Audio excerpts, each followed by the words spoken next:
নিজের বিছানায় বসে আপনি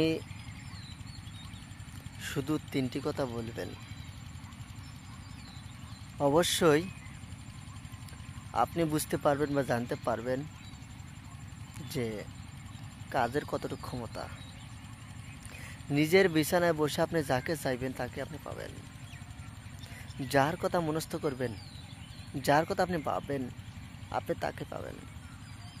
নিজের বিছানায় বসে আপনি শুধু মন্ত্রটি পড়ে নিজের বুকে ফুঁক মারবেন আর ঘুমিয়ে যাবেন। যদি সম্ভব হয় তখনই আলোচনা করবে, মা আপনার সঙ্গে যোগাযোগ করবে। আর যদি সম্ভব না হয় তাহলে আপনাকে যোগাযোগ করে আপনার কথা বলবে। আর যদি না হয় আপনার কাছে আসবে। আমার কথাগুলো অতি পরীক্ষিত, আমার কথাগুলো গুপ্তবিদ্যা, আমার কথা মায়িক বিদ্যা। এখন মায়িক বিদ্যার জিনিসগুলো যদি আপনি নিতে পারেন, অবশ্যই আপনি নিতে পারবেন। কারণ আমার আগে একটা গুরু ছিল, আমার মামা শ্বশুর। আমি অনেক দিন আগে বলেছিলাম যে আমার মামা শ্বশুর আমার ওস্তাদ।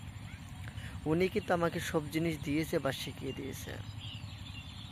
কিন্তু এখন সেই মামা শ্বশুর মারা গেছে। হ্যাঁ, এখন মনে আফসোস, এখন কি করব? কারণ আমি কি অন্য গুরু ধরবো? না, আমার মামার শ্বশুরের কাছে বিদ্যা আছে, সেগুলো বিদ্যা নিয়ে আমি থাকবো। যদি আমি অন্য গুরু না ধরি, আমি শুধু এগুলো বিদ্যা নিয়ে থাকি, বাস থাকতে পারবো। আমারও কোনো গুরু ধরাতে হবে না, ধরা লাগবে না। কারণ অলরেডি 3টা গুরু আমার আছে। কারণ একটা গুরু আছে মেঘালয়তে, পাহাড়ের ভিতরে, আর একটা গুরু আছে মায়ঙ্গে। কারণ 3-4টা গুরু ড্যান্সারাস গুরু, বিদ্যা অনেকগুলো আছে আর অনেক কাজ করে দেয়। তারা মুহূর্তের ভিতরে সব কাজ করতে পারে। আর এই বিষয় নিয়ে আমি আপনাদেরকে পরে বলবো, কারণ আমার ওস্তাদ মারা গেছে। এখন আমি অসহায়। আপনাদেরকে আমি বলছি এই জন্যই, কারণ আমার ওস্তাদের জন্য দোয়া করবেন, যেন আমার ওস্তাদ সুখে শান্তিতে থাকতে পারে।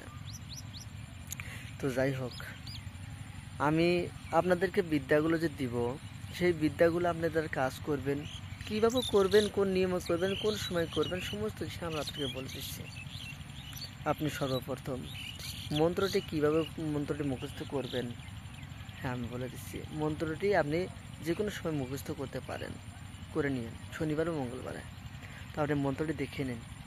মন্ত্রটি আমি মুখে বলে দিচ্ছি।